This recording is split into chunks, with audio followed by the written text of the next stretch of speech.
Hi class, Dr. Earls just checking in now as we approach the closing of this class. You're in week 6, so congratulations. Just keep plowing, keep holding your hands to the plow, and thank you so much for all the work you've done already. So in this week 6, as you saw in the announcement yesterday, you have a great opportunity of really drilling into the book of Galatians. You're being asked to write specifically on what the book by Adam McClendon treats in chapter 2.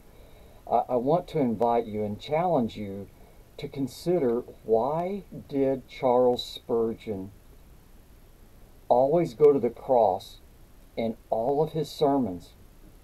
And why did he say, our theology at the Metropolitan Tabernacle is Jesus Christ and Him crucified?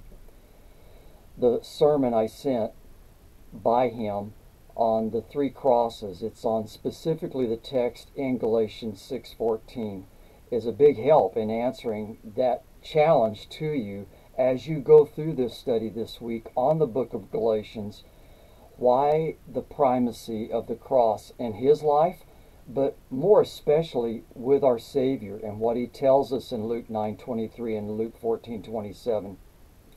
So that's this week's opportunity. Next week, you're writing about how to build up one another in small huddles of disciples, 2 and 3, or to say small groups, and how to send one another out to carry out the Great Commission, which is actually instructing us to make disciple-making disciples.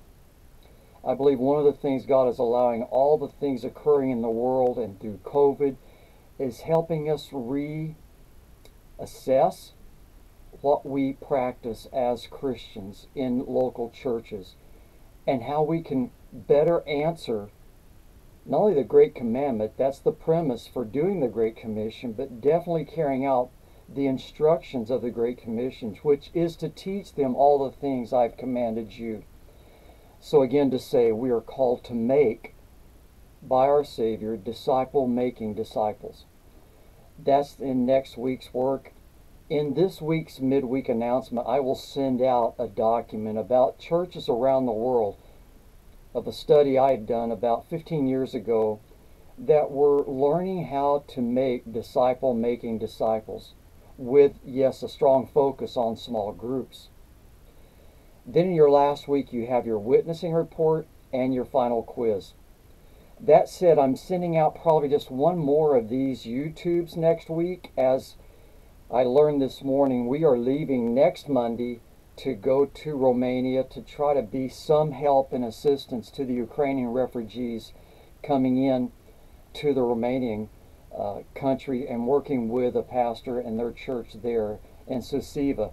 So that said, yes, maybe I ask sincerely your prayers for the group going over, that as we participate in this, our hearts will be changed more into the likeness of Christ's heart and His passion for the world and for the lost, each person individually, and that we can also be a contribution to that aim and objective to those there.